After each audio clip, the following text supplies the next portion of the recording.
আজকে আমাদের Tripura West Tripura auto rickshaw মজদুর সংঘের পক্ষ থেকে বাজাজ কোম্পানির যে অবৈধভাবে গাড়ি সেল করতেছে পারমিটবিহীন এবং শ্রমিকদের কাছ থেকে পারমিটের নামে 20-30-40 হাজার টাকা করে নিতে আছে এবং শহরের মধ্যে এসব গাড়ি এসে জাম করতে আছে। সারা ত্রিপুরা রাজ্যে এখন যে হারে শুধু খালি অটোর মধ্যে কি শুধু খালি সিএনজি পেট্রোল অটো নয়, ইলেকট্রিক অটো আছে যে হারে বিক্রি করা হচ্ছে।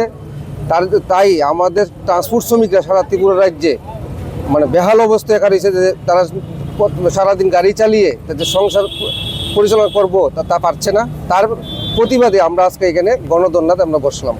পরিবহন দপ্তরে গেছেন বিষয়টা নিয়ে বা সরকারের নিকট? পরিবহন দপ্তরের কাছে আমরা অনেকবার চিঠি দিয়েছি। আগে একবার পরিবহন দপ্তরের সামনে আমরা ধর্নাতে বসেছিলাম। সরকারকে কয়েকবার চিঠি দেওয়া হয়েছে, মিনিস্টারের সঙ্গে কথাও হয়েছে, তারপরে এখন অবধি তার সুরা হয়নি। আর কিছুদিন পরেই আজকের থেকে অক্টোবর মাসের আগে একবার ইলেকট্রিক অটো, যেটা গভর্নমেন্ট নোটিফিকেশন করা হয়েছিল যে আগরতলা শহরে অটো সেল করবে না, রেজিস্ট্রেশন দেওয়া হবে না, যারা আগরতলা শহরে যারা বসবাস করে তাদেরকে হবে না।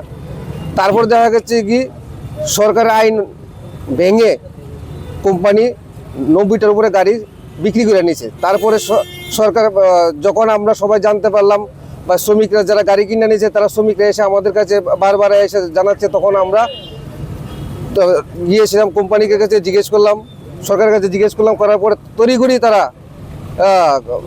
তাদেরকে রেজিস্ট্রেশন করে দিল। সরকারের নিয়ম ভেঙে তাই নোটিফিকেশনের যে আইন কানুন বানানো হয়েছিল তা ভেঙে আবার তাদেরকে করে দেওয়া হলো। আবার দেখা যাচ্ছে কি এখন দেখা যাচ্ছে কি 400-র উপরে, প্রায় আমার কাছে যে 400 আছে 400-র উপরে যে গাড়ি এখন অবধি তারা বিক্রি করে নিচ্ছে বাজাজ কোম্পানি। তাও কি আবার প্রত্যেকটা শ্রমিকের থেকে টাকা নিচ্ছে 20,000, 30,000, 40,000 টাকাও নিচ্ছে পারমিট পেয়ে। আগে দেখতাম যে দপ্তরের থেকে পারমিট বেরোনোর পরে যারা পারমিট পাইতো তারা গিয়ে এসে শোরুমের থেকে তারা গাড়ি কিনতো। এখন দেখা যাচ্ছে কি শোরুমের মধ্যে গিয়ে এসে শোরুমের মালিকে টাকা নিয়ে এসে পারমিট প্রদান করে গাড়ি সিল করে, এরকম ধরনের এখন চলছে। তা বন্ধ করার জন্য আমরা আজকে গণধর্নাতে আমরা বসতে বাধ্য হলাম। আমরা 4টা অবধি আমাদের ধর্না চলবে। ডিমান্ড কি যাবে?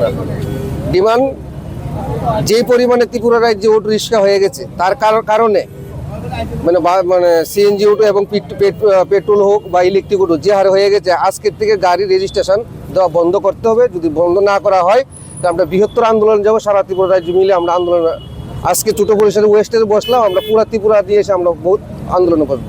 আপনার পরিচয়টা? আমার নাম অসীম দত্ত, ভারতীয় প্রাইভেট ট্রান্সপোর্ট মজদুর মহাসংঘের নর্থ ইস্ট প্রভারী।